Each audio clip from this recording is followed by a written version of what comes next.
Om Namo Bhagavate Vasudevaya. Om Namo Bhagavate Vasudevaya.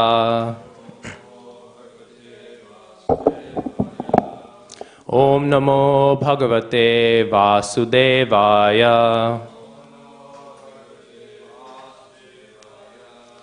So, reading from Srimad Bhagavatam, Canto 2, Chapter 8, Text 28. Praha Bhagavatam Nama Puranam Brahma Sammitam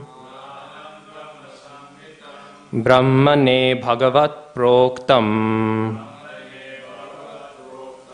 Brahmakalpa Upagate Praha Bhagavatam Nama Puranam Brahma Sammitam Brahmane Bhagavat Proktam Brahmakalpa Upagate Praha Bhagavatam Nama Puranam Brahma Sammitam Brahmane Bhagavat Proktam Brahmakalpa Upagate.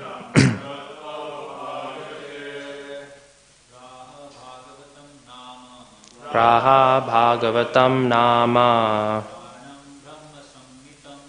Puranam Brahma Sammitam Brahmane Bhagavat Proktam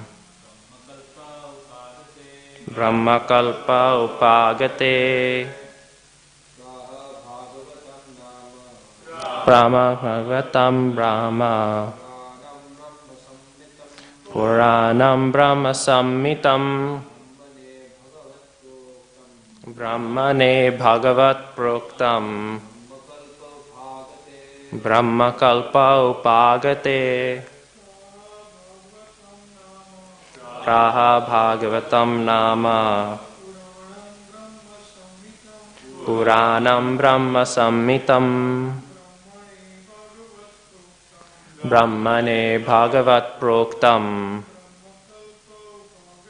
Brahmakalpa Upagate. Praha, he said, Bhagavatam, the science of the personality of Godhead. Nama, of the name.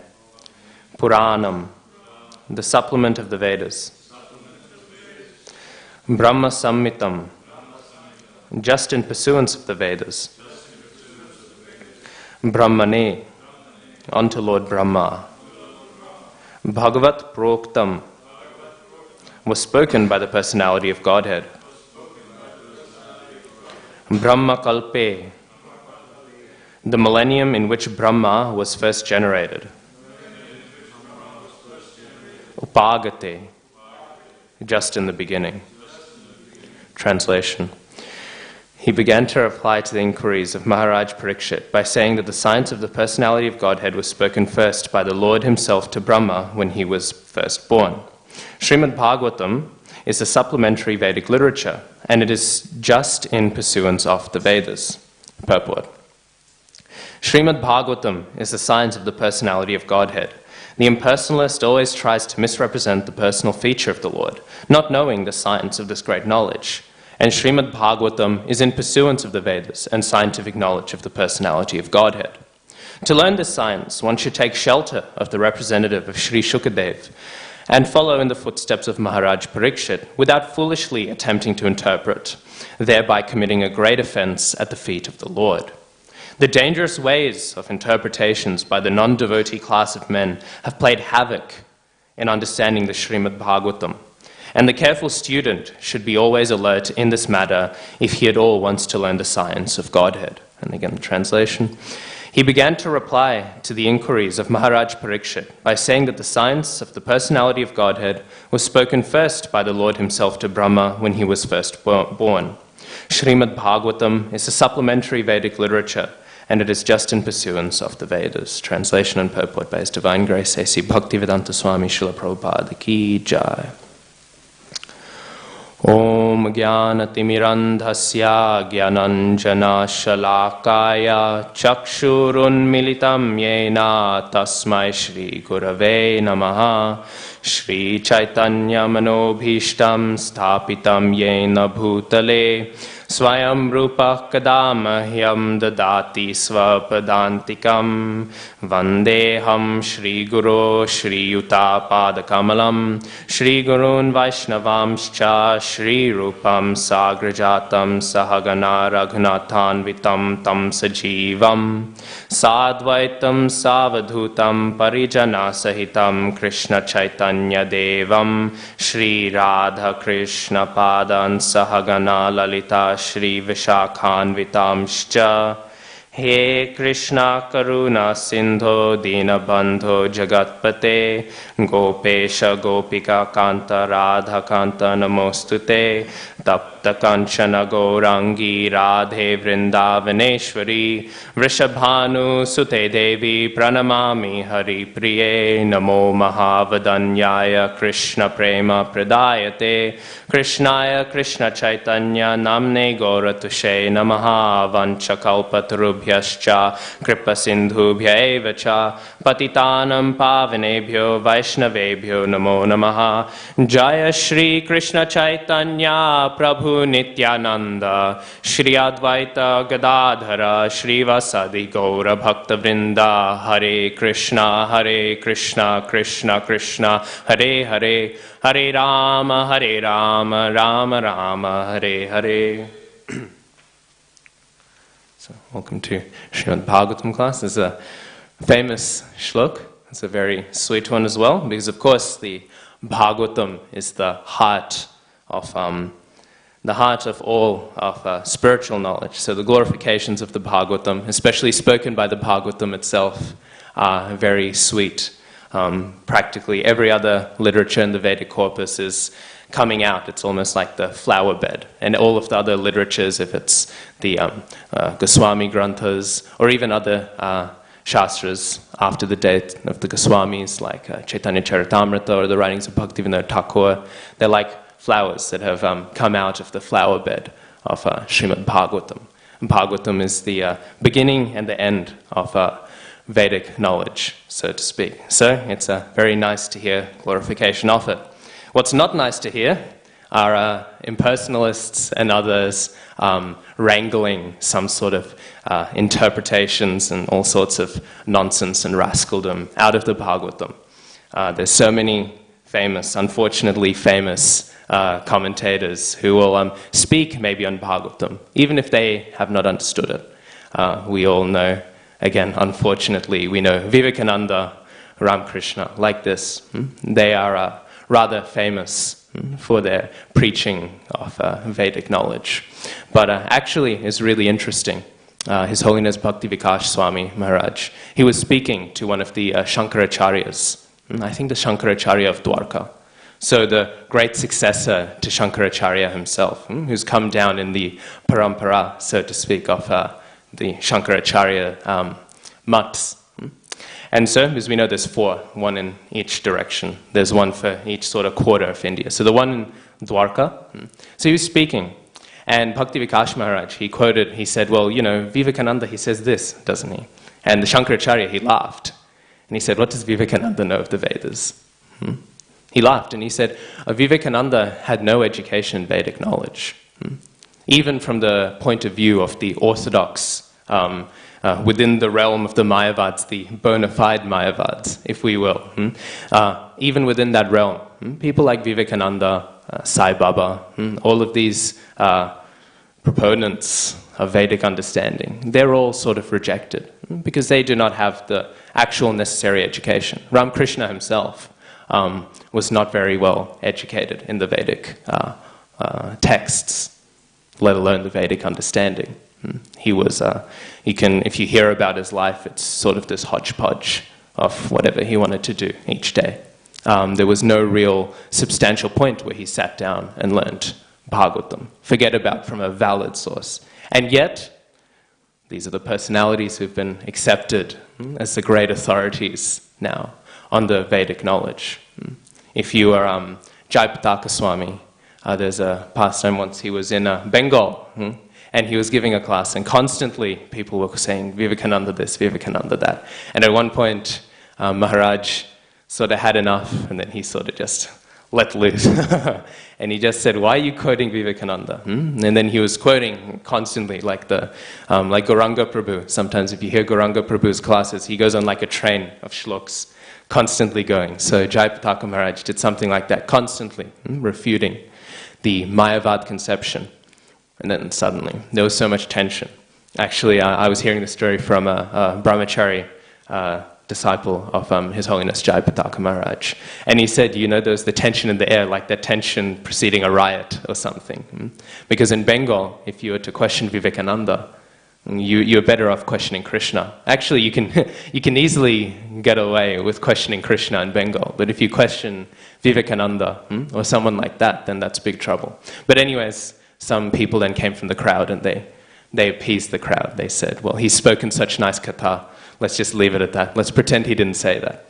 And sort of Jayapataka Maharaj, wanting to avoid a riot, just went along with that. But anyways, so there are all these sort of people who are accepted. And they're accepted, but what knowledge do they have? Even more so, then, you have people who don't even pretend to be spiritual authorities. We have the many mundane scholars with all of their many various understandings. I'm still shocked when I go to university, and sometimes we'll go through some here or there, whatever, and I'll try and find a citation. And sometimes, depending if it's relevant, I might come across some random scholars sort of mentioning the Bhagavatam or the Bhagavad Gita. And it still surprises me, the nonsense that they can come up with, the pure absurdity of their conclusions. I found one scholar, he was arguing that actually Bhagavatam is a Mayavad text. It's a work of the Mayavadis, is what he was arguing. He said you can find clear Mayavad influences. This definitely was written by an impersonalist. How anyone can read even one word of the Bhagavatam and come to that conclusion is a joke. And that's practically all of the interpretations, or what all the interpretations of these scholars are. It's nothing but a very prolonged joke that they've committed their whole life to. A joke with no punchline, or rather a joke that no one's laughing to, unfortunately. It's only very tragic to see people dedicate their whole lives to being rascals. So, this is what happens, we find. And so they have all these ideas, all of these theories, and sometimes they'll base these ideas, they'll base these theories on what they've read from Vedic commentators. We know the Tattvavadis. The Tattvavadis, sometimes people will say Tattvavadis are the followers of Madhvacharya. And this is correct. But sometimes I think it's better to say Tattvavadi, because we're also followers of Madhvacharya, and we're not Tattvavadis. They're really the two strains of the followers of Madhvacharya. They're the Tattvavadis who don't come in the line of Gauranga Mahaprabhu. And then, of course, there's the Gauriya Vaishnavas, who are coming, Brahma, Madhva, Gauriya. So we're also followers of Madhvacharya, just as legitimately. It's not that because we accept the revelation of Sri Krishna Chaitanya Mahaprabhu, suddenly we are separate. We are separated from Madhvacharya. But the Tattvavadis, they will say, the Brahma Vimohan Lila, they'll say this is not in Bhagavatam. Madhvacharya himself never said that. He didn't comment in his commentary on these chapters. But the Tattvavadis, they'll say, this is not in Bhagavatam. This has been interpolated. This has been added in.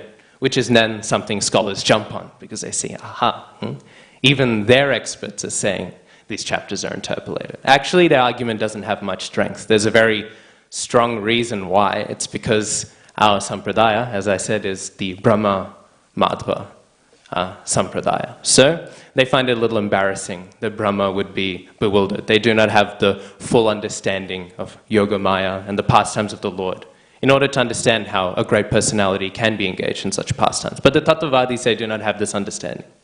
So, rather than deal with the text, they just say, it didn't happen. This is not a valid part of Bhagavatam.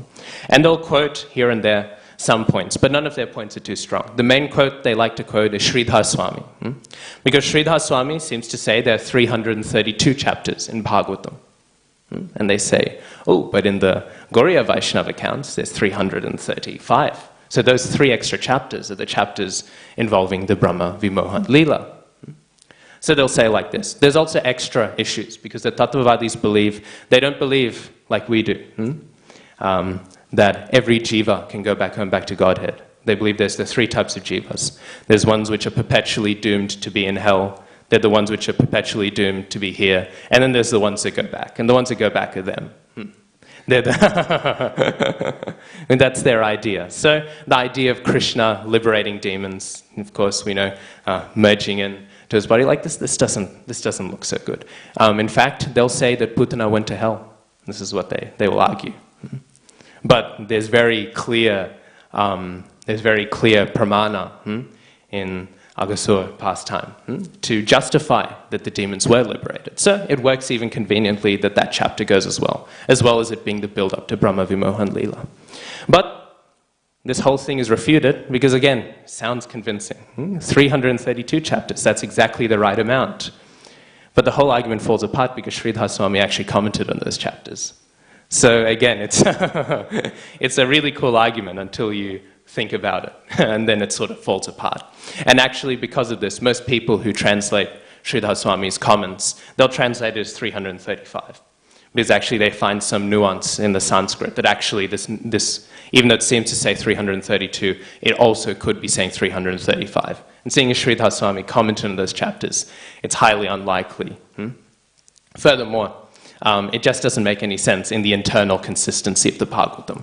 We know 18,000 shlokas. This is what Bhagavatam is composed of. If you take out 3 chapters, and those chapters are long, for Purushottam month, it's a practice to read the prayers of Brahma when he's repenting after the Brahma Vimohan Leela.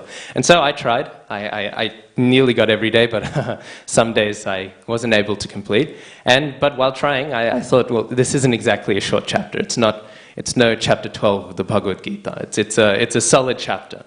If you take out those 3 chapters, and each chapter is long, you're going to come very short of the 18,000 number. Now, some people say, well, I've gone through the BBT edition of the Bhagavatam, and when I add all the text numbers up, that doesn't add up to 18,000. I think it adds up to 14,000, 15,000, something like that. But there was a disciple of Srila Prabhupada, I'm now forgetting who it was, but one of the BBT, one of the editors of the BBT, he was saying that actually, if you count like that, then yes, the number comes short. But if you count each individual syllable, and then you divide it by the length of a shloka. Because actually we say shlok to refer to any text, but shloka actually technically only means the specific meter, like sarva dharman parityaja. That shloka is a shlok. That's the specific meter. And you divide it by the amount of syllables in one shloka, then you come to the exact number. So actually there are 18,000, but if we count by text, we struggle to get to that number. But anyway, so this number doesn't come up if we follow this. Furthermore, just with that one specific pastime, Bopadev, who's a 12th century, he's a 12th century poet. He actually wrote a book called Hari Lilamrita. And in that, all the pastimes, Brahma Vimohan Leela, all of them are there. So it's just rascaldom. But the scholars, they'll jump on it. And they'll be very happy to grasp this. And then they'll say, oh, it's an interpolation. Obviously, actually, interpolations are no problem for us. Sometimes the scholars think they've got a massive, gotcha moment when they try and prove that they'll say the first few parts of 5th canto of Bhagavatam are written by a different person than the last few parts of the 5th canto of Bhagavatam. They'll say 10th canto of Bhagavatam, especially, that's what they'll jump on. They'll say the 10th canto of Bhagavatam is entirely interpolated. They'll say, look at all this feature, that feature.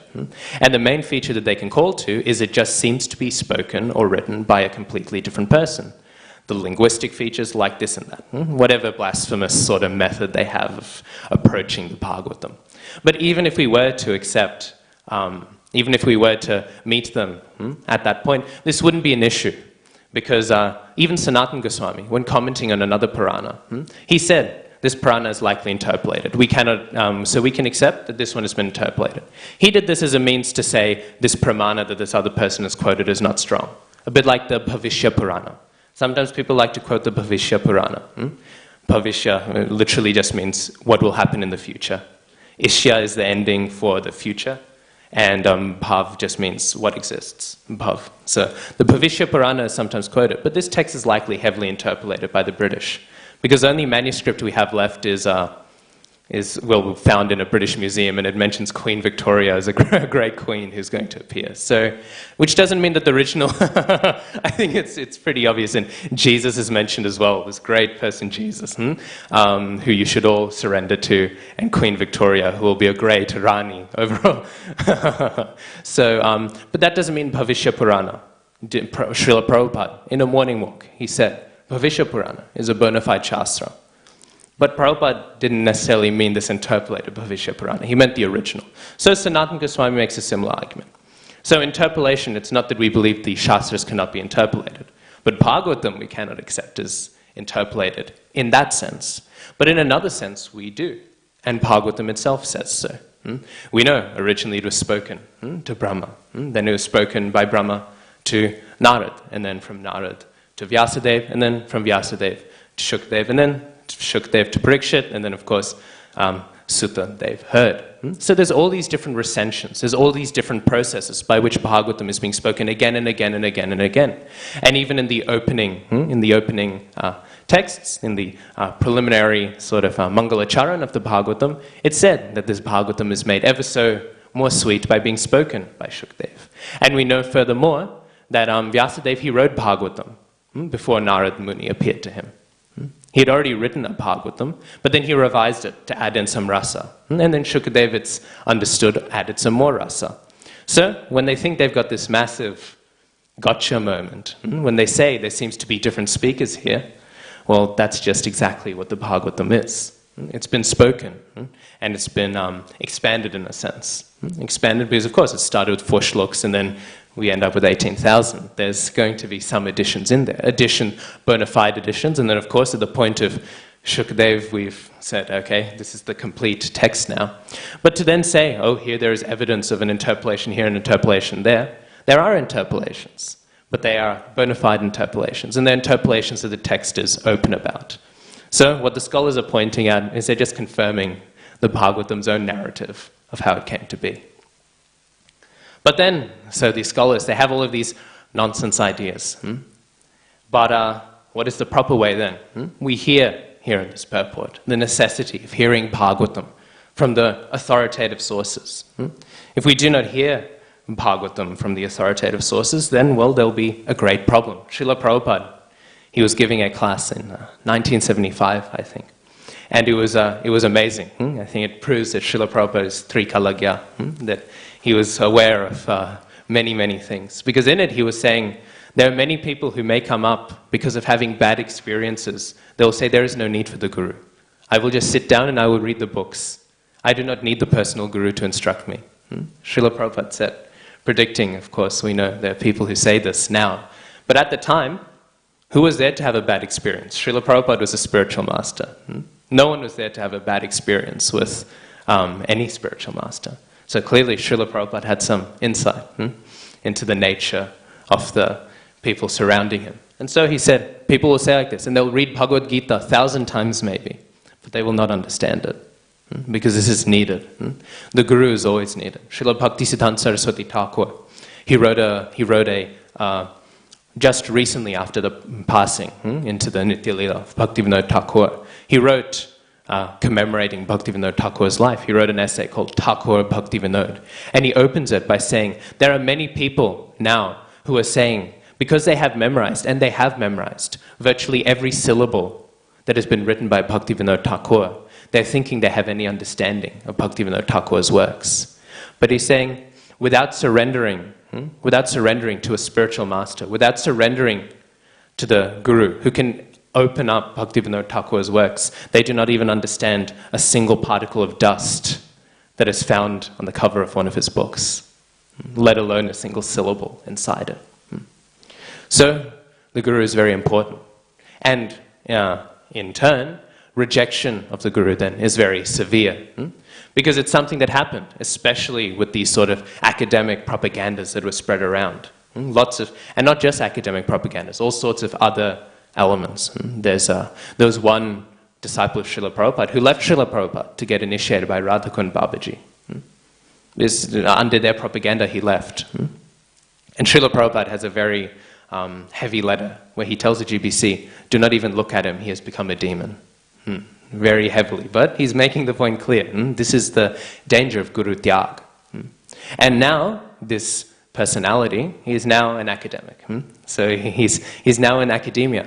And I won't repeat actually what he writes because it was so blasphemous. I didn't stumble upon it, but it was cited in one of the essays I was reading at university. I felt like I had to wash my eyes. The absolute pure aparad he was writing. Even the Radhakund Babaji wouldn't have tolerated this. He has gone completely off. But that's the problem. Maybe there are some Radhakund Babajis who are bona fide. I don't know. Maybe there are, maybe they're not. But no matter what, if you're a Guru Tyagi, even if you sit under the most bona fide Guru in the world, you've cut yourself off from the mercy of the spiritual master. And that is very evident. Pure aparad, not even against Srila Prabhupada. Against the 6 Goswamis he was writing. Terrible, terrible things. There's another example of another devotee who had a similar thing, or so-called devotee. He rejected Srila Prabhupada to get initiated by another Babaji outside of the ISKCON line. And he left. And after doing that, he spent 1 year as a Babaji. And then after years of Babaji, he was tired. Once you do Guru Tyag once, he can go do it again. And that's what he did. He left, and he became not a Sahajiya, like when we say, oh, he's a Sahajiya because he's reading too much the Ras Leela, where we say there's a Sahajiya tendency. He became a literal Sahajiya. He said, I am a Sahajiya, that is my philosophical view. And then he also went on and became an academic. But that's the just evidence that academia is the domain of demons. But he also went on like this. And now he's sort of come full loop, and he's sort of doing who knows what. I don't follow him. I have no idea. Bhakti Vikas Maharaj was using him as an example in one class because he read some of his works. Because now that person felt qualified to write about the life of Bhaktisiddhanta Saraswati Thakur.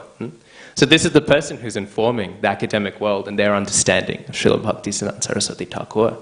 So that's why Bhakti Vikas Maharaj was commenting on him, because he had to go through his works while writing Bhaktisiddhanta Vaibhav. So apparently now he's doing something, who knows? Who cares?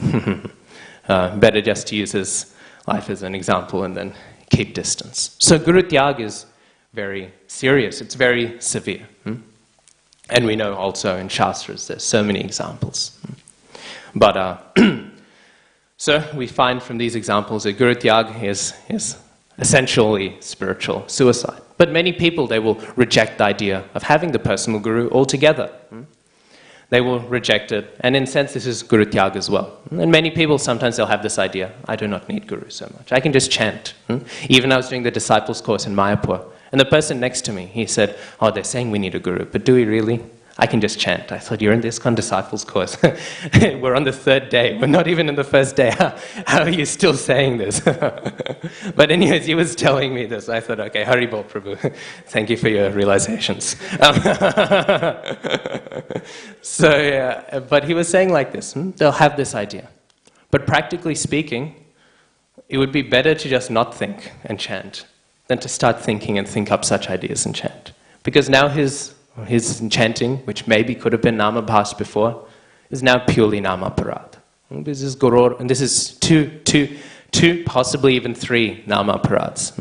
Definitely Shastra Ninda. He's abusing the Shastras. He's disregarding the Vedic literature. Because the Vedic literature is so clear that one should take a spiritual master. And furthermore, he's doing Guru Ravagya, disregarding the Guru. And then potentially he's also blaspheming the Vaishnavas. Potentially. He didn't necessarily say that, but that tends to follow when people say, I don't want a guru. It's the idea that there are no gurus. They'll say there are no bona fide gurus. They'll think like this. They'll say, Srila Prabhupada was great, but now there are no bona fide gurus. Now there is no one, so I will just read Srila Prabhupada's books. And reading Srila Prabhupada's books is good. But again, how can we need that personal element? Srila Prabhupada himself said, the difference between the person Bhagavat and the book Bhagavat is that the person Bhagavat can twist your ear when you're doing something wrong. So there still needs to be that personality. But people will say, there's no one qualified. They'll say like this, Which is, of course, a very bold claim, because that would put themselves on the platform of someone who's qualified. Only a Mahabhagat, only an Uttama Adhikari can truly identify who is a Mahabhagat, who is an Uttama Adhikari. So for one, it's a rather bold claim to make. So saying, well, there is one, and it's me. That's what the implication is. But furthermore, it is the mindset of Hiranyakashipu. To think that there are no bona fide devotees, to think that there are no devotees qualified to do so. This is Hiranyakashipu's mentality. How so?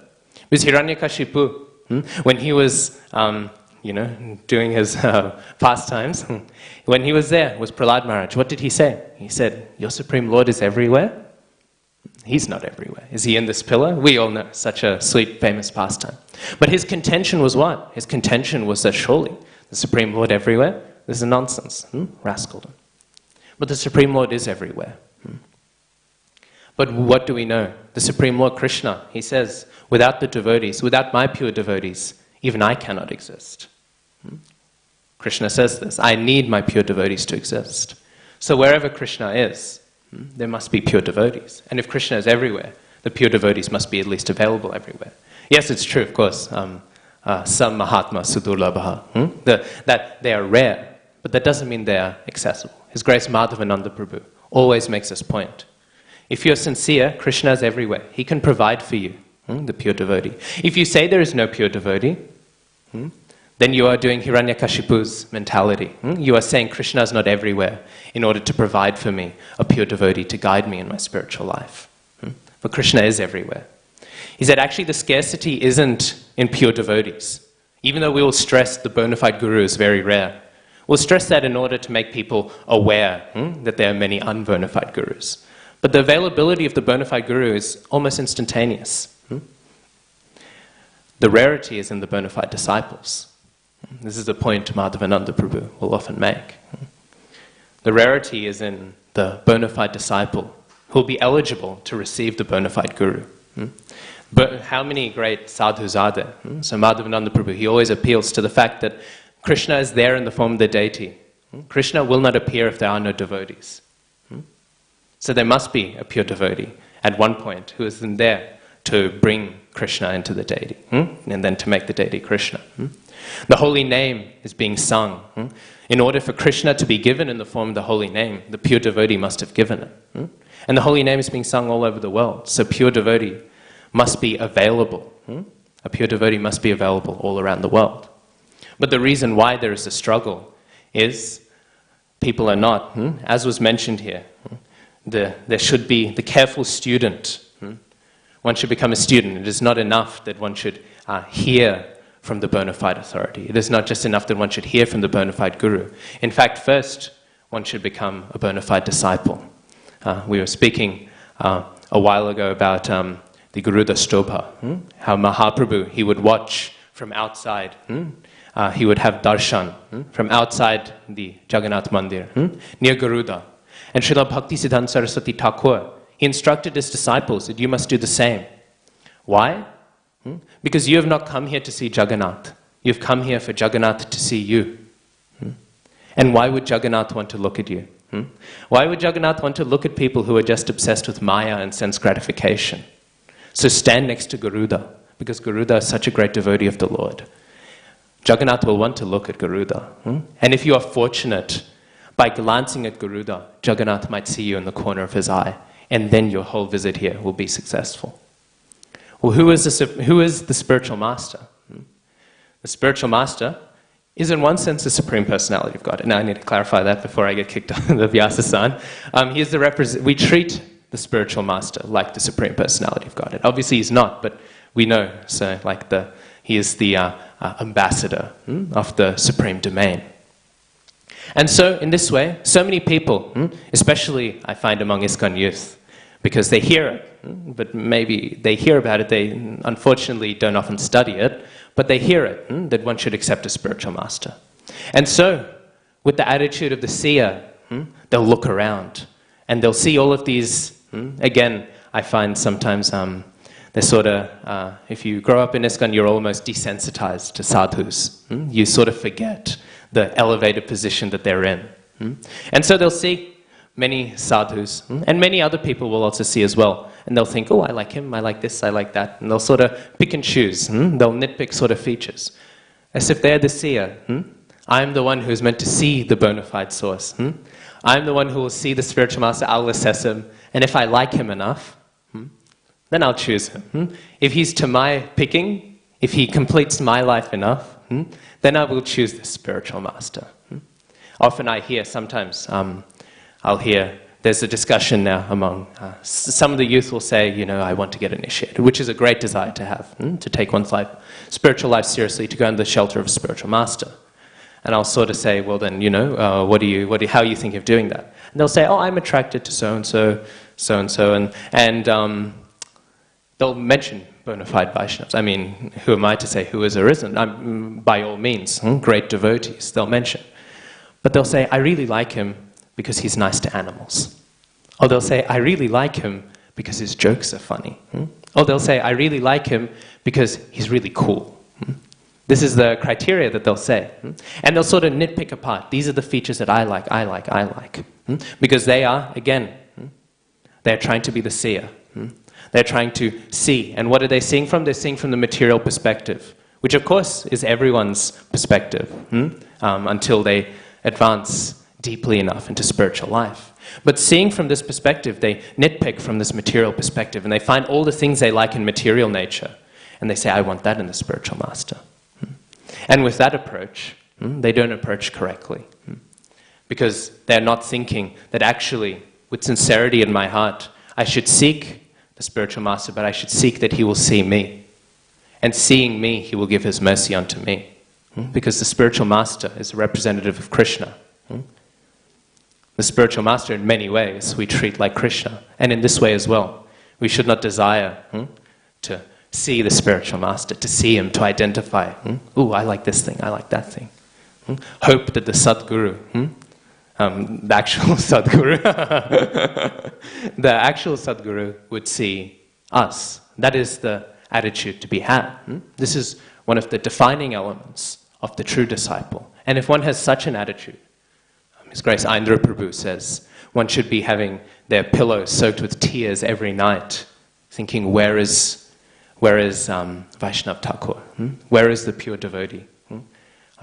Not where is he, implying that everyone else isn't, but where is he to see me? I wish for him to have his merciful glance upon me, so that I may have the great fortune of my life. When good fortune arises, is how His Holiness Gaur Govinda Maharaj would say. When the pure devotee places his eyes, his glance upon you, then good fortune has arisen. So, like this, that intensity should be there. Indra Prabhu, he would say, you should think with the mentality, if the pure devotee is not going to place his merciful glance upon me, I will jump into the Ganga tomorrow. And then he said, you should realize that deep down you don't have such conviction. Because how can one have such conviction? First, the devotee must give the mercy before one can have even a hint of such a pure dedication, desire. So then, with that realization, one should pray, actually I have no desire for the pure devotee to see me. I can say it, I can think it, I can keep on saying it, but deep down I don't want it. Because otherwise I would be ready to have this resolve, this sincerity. Because the Chaitya Guru doesn't base itself on, as the name would imply, it doesn't base himself on what the mouth says, but on what is going on in the chitta, what is going on in the heart. So with that realization, one should pray. One should pray thinking that, actually, I do not have the sincerity, I do not have that sincere desire, but even in spite of that, I can only beg for mercy. That is all I can do. And then naturally, we know Srila Prabhupada and so many of Srila Prabhupada's disciples are so merciful. So that mercy we should have some hope that mercy will be given to us. And to most of us here, that mercy has been given. But still, that sincerity should always be there. Because if that sincerity is not there, there is the example that's sometimes used of Mohini. When Mohini appeared, we know, at the churning of the milk ocean, all the Amrit had come out. And Mohini is there, and she's very beautiful. Prabhupada says in one lecture that in a sense she's almost more beautiful than Krishna, because she is Krishna appearing with the idea of drawing all in, of manifesting that beauty. So she appears very beautifully, and everyone is captivated by her, not just the demigods, the demons as well. It is similar to Vaishnav Thakur. So many people wanted to be initiated by Gaur Das Babaji. Gaur Das Babaji would run for the hills. One person kept on badgering Gaur Das Babaji. Kept on badgering him day in, day out. And Gaur Das Babaji said, I will initiate you if you renounce your whole family, sell everything you own, and then sit down with me wearing just a kopin. And then he said, okay, no thanks. I'll pass on the offer. So because Gaur Das Babaji, he thought, obviously, this is not the behavior of all spiritual masters, but he could tell this was not a sincere disciple. He wanted some name, fame, because Gaur Das Babaji was so well known. He wanted to take almost like a fashion statement. It can unfortunately become, my spiritual master is so-and-so, my spiritual master is so-and-so. It's the last little thing to make me look like I'm a cool person. I'm a disciple of such a great sadhu. So he could tell there was that propensity in his heart. So he said like that in order to drive him away. So everyone is attracted to the bona fide Vaishnava, for good reason or for bad reason. In the same way, the demons and the demigods, they were all very, very much captivated by Mohini. And she was very much entertaining, in a sense, both. But how was she entertaining both? The demons she was distracting with her beauty, and the demigods she was giving the Amrit. The demigods were getting the Amrit. That's how they were getting all of that wonderful mercy. That's how they were reciprocating with Mohini. And what were the demons getting? They were getting cheated. It is in a similar way, His Holiness Gaur Govinda Maharaj will say, if one approaches the bona fide Guru, even if the Guru is a Mahabhagat, and one approaches with such duplicitous desires in one's heart, it's almost like in the movies when they have guns and they load them with blanks. And it'll seem like the gun's fired, but nothing practically has happened. In the same way, the Guru will do like that. That'll be the initiation, like Mohini with the demons.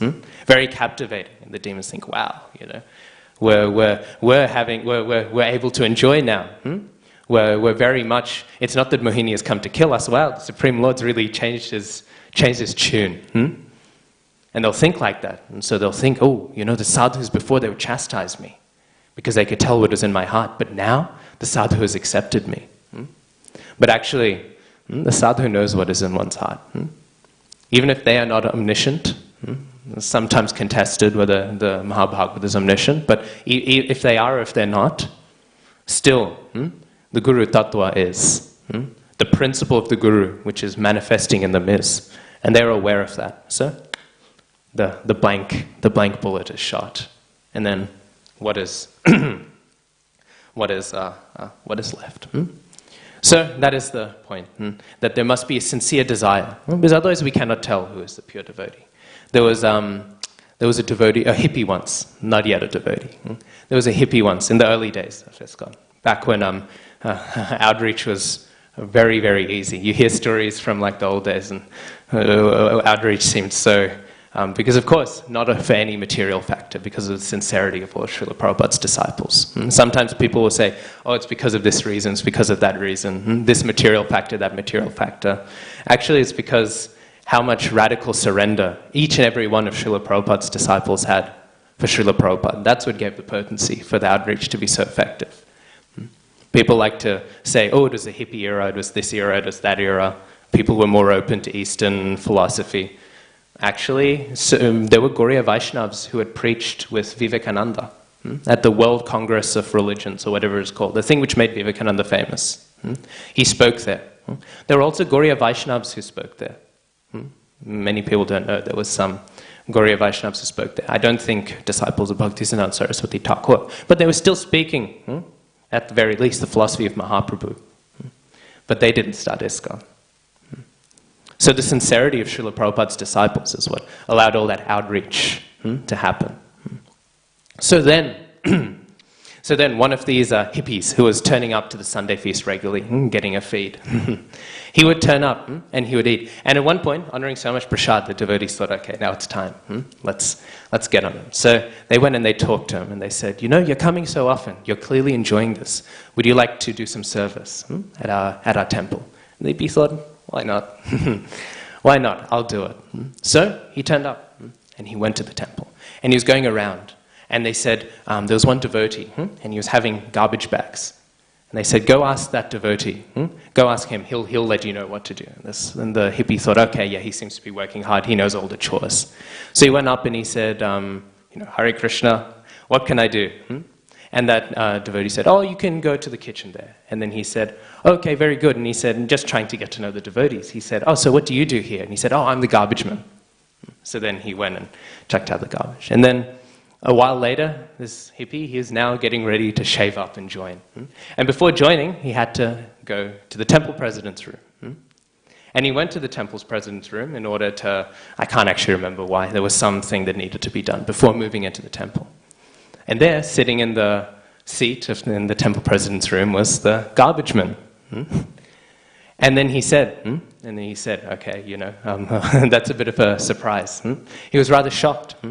And then he kept on speaking to him. And it turned out that that temple president of that temple was Jayananda Thakur, Jayananda Prabhu, who we know is such a great devotee of Srila Prabhupada. The only devotee that Srila Prabhupada said went back home, back to Godhead, for sure.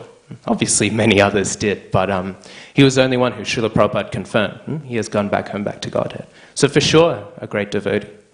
But for that newcomer, he was just the garbage man. Of course, that's a humility. For one, we get the sweet humility of the devotee. But on the other hand, that also brings home the point that until we have the mercy of the great devotees, we cannot recognize who is who. Because in that hippie's mindset, he's just the garbage man. Of course, the garbage man of the temple is one of the greatest personalities on earth. But again, in material considerations, it is no high thing. There's another pastime like this. There was a devotee, and he wanted to become the disciple of a great sadhu in Vrindavan. And he went to the sadhu, but the sadhu, as I said, he is able to tell what is going on in the heart. And so this sadhu, he saw this devotee, and he could tell lots of knowledge. He knew Bhagavad Gita like the back of his hand. He knew Bhagavatam like the back of his hand. So he was following all the regulative principles. He was attentive in his chanting. The only problem was, he also knew all of that. So he had a bit of ego. He had a bit of ahankar build up around all of these things. So, and this again, the point here is that the value, the reason why the Guru must be there, is because we read Nectar of Devotion. When I forgot which chapter now, is discussing the essence versus the principle versus the detail. There's the principle and there's the detail. And Srila Prabhupada makes a point that different gurus will constantly disagree on the detail.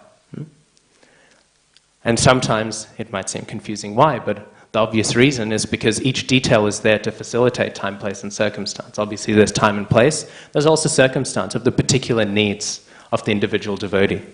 Each instruction, that's why Prabhupada actually said, preferably I wouldn't like it that you distribute my letters around to everyone, because I've written this letter for you. This is a detail. And not that it's only filled with details, but there are so many details in there and they'll become confusing because my advice will be different to different people. To most devotees, Srila Prabhupada said 5th canto is literal. But to one devotee who is really, really struggling, he said you can take it metaphorically. He gave some sort of facility in order to encourage him in the main point of his Krishna consciousness. Then when his faith would be reinforced, then he would sort of say, actually, no. He would give the advice that he was giving in the public lectures, which are to be distributed. But detail can change. So details will change here or there. And that is the value. That is not just the value, but that is the essential nature of the spiritual master in order to explain Shastra. Because everyone's different. Everyone has a different variation of the different flavors of Rajas, Tamas, and Sattva. Everyone has all of these different build-ups. So in order to facilitate each person properly, the spiritual master will reciprocate accordingly. So, because of this, this guru, he knew this. So he said, before I'll give you initiation, you need to bring to me somebody who is lower than yourself. Somebody who is lower than yourself, somebody who has less value than you. And he thought, oh, this is easy. Easy done. We know this is a rather popular question. We know Dronacharya also asked this question to Yudhishthira Maharaj. But so he asks him this, and he says, okay, easy. So he goes and he finds a rickshaw and he thinks, okay, bus, done. 2 seconds later, I'm done. But then he thought, actually, this is Vrindavan. Here there are so many devotees. And so many devotees, after a while, their feet are getting sore. And this rickshaw, he's being so merciful. He's doing such great service. All these devotees, they're going on parikrama maybe, and then maybe they're becoming sick and tired after or something. They're becoming exhausted. And what great service he's doing. He's providing transport in order to alleviate the discomfort of the Vaishnavas. He is greater than me. And then he kept on going, and he found a street sweeper. And he thought, okay, done. 5 minutes in, I've got it now. And so he thought, okay, I'll bring him to my spiritual. I'll say, this is person, he is lower than me. But then he thought, what is this person sweeping all the time? He is sweeping the dust of Vraj, the dust of the lotus feet of all of the devotees. So much he's having constant contact with it. How can I say that I'm greater than him? So he thought, okay. And so he kept on going like this, and for days he could not do it. And he was thinking, what can I do? And then at one point, he was, how do we say in polite company, he was evacuating his bowels. He was, and after doing that, he found in his stool, he found a worm. And he thought, finally, after all these days, he saw the animals, he saw the dogs, and he thought, well, these are all Vrajvasis. These are all living in Vrindavan, they're sleeping in Vrindavan. How can I say that I'm even better than them? He'd gone through all these animals, but now finally he found a worm in his stool, and he thought, this person, finally I found a personality who is now lower than me. And then he had another realization, and he thought, oh, wait a second. I am eating prasad and it is so nice. When I'm eating prasadam, it is very nice to the taste.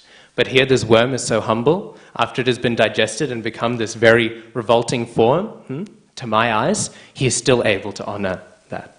He is a greater devotee than me. He is a greater personality than me. And like that, then he went to his spiritual master, and he said, I can't find anyone. And of course, we know how it will go. He says, great, then I'll take you as my disciple. So the spiritual master does like that. And sometimes it doesn't necessarily, and I'll wrap up on the story, I had a bit more, but sometimes it doesn't make sense exactly the spiritual master's command. There's a story in the Vallabha Sampradaya. Of course, there's also the example of Upamanyu. We know Upamanyu, he was grazing the cows. He was taking care of the cows of his spiritual master. And his spiritual master saw that he was getting a bit healthy. He said, hey, you're getting a bit fat. Prabhupada would also, Bhaktisiddhanta Saraswati Thakur didn't like it when his disciples got a little fat. Prabhupada didn't like it when his disciples slept too much. It's an example of different acharyas have different tastes. So he thought, you're getting a bit healthy, to use the Indian lingo. You're getting a bit healthy. Maybe you should turn down on what you're eating. Don't eat anything. He said, I know you're drinking the milk all the time as you're taking care of the cows. And he said, yes, Gurudev, I'm doing that. He said, don't eat anything. Don't drink the milk anymore. And then he said, okay. But then a week later, he saw he was still pretty healthy. And the spiritual master asked Upamanyu, he said, hey, you're not losing weight, what's going on? And Upamanyu said, Gurudev, I've been eating the froth from the lips of the cows. I've been taking it off and I've been eating that because you told me not to drink the milk and there's nothing else I can eat. So I've been eating that. And then the spiritual master said, what are you doing? Don't eat that either. And then a week later, Upamanyu didn't come back. The spiritual master thought, what's going on? So he went out and he was looking around. And then suddenly he heard, Gurudev, Gurudev, at the bottom of a well. Upamanyu was there. And Upamanyu was at the bottom of the well, and then his spiritual master was like, what are you doing? What's going on? And he said, oh, you told me I couldn't eat the froth from the cows, so I just ate some random leaf, and the leaf was poisonous, and I became blind, and now I fell down this well. And then the spiritual master said, very good, very good. I'm so pleased with your obedience to me. That he touched his head, he restored his sight, and Upamanyu, we know he's a great rishi. He received all of the understanding of the Vedic knowledge. Not through, again, study, but by being so obedient to the instruction of the spiritual master. And that brings me to the actual pastime I wanted to Finish on, there's a passam in the Vallabha Sampradaya. The Vallabhas, just interestingly, are the other Sampradaya that don't accept Brahma Vimohan Leela, but that's because they hold to the three Jiva view that the Madhavas do. But Nimbarkas and Ramanujacharya followers, they accept Brahma Vimohan Leela. And obviously we do too, and we're correct. So the Vallabhas, they have a pastime of one of their acharyas. And he was having two disciples, and the disciples ran to him, and they said, Gurudev, we are hearing the glories of the true disciple. But what does it mean to be the true disciple? And at that moment, the spiritual master, he pointed behind them to a rope. And he said, there is a snake behind you. And one disciple was like, what's Guru Maharaj on about? And he just sort of looked at the rope and he said, okay, Gurudev, it is a snake. But the other disciple, he screamed in shock. And he kicked the rope out of the way. And he was making sure to avoid the rope. And then after a while, after this, maybe after a few minutes of this, the spiritual master, he said, okay, it's a rope. And then he asked the two disciples, he said, what were you thinking? And the first disciple, he said, well, I just thought, oh, okay, Guru Maharaj is saying something, it's some esoteric thing, I'll understand it. I don't know, whatever. It's not a snake. I saw a rope, I thought maybe Guru Maharaj was mistaken. Maybe you had not seen correctly. You're a sadhu, you're getting a little old. You'd seen something in the back and you thought it was a snake. So I didn't disagree, because I'm a sincere disciple, but I thought maybe you made some mistake. But the other disciple said, well, Gurudev, I also knew it was a rope. But I thought, if my spiritual master tells me this is a snake, even though it is clearly a rope, there is some wisdom in him telling me that this is a snake. He wouldn't just give me an instruction that this is a snake just for any old reason, even though it doesn't make sense to me. Not that the true disciple then rewires their brain and just denies, but because that becomes then a little cultish at times. Sometimes people, His Grace Madhavananda Prabhu again says, any time when there seems to be a cultish atmosphere in ISKCON, which sometimes unfortunately arises, is because of a misunderstanding of Guru Tattva. That is the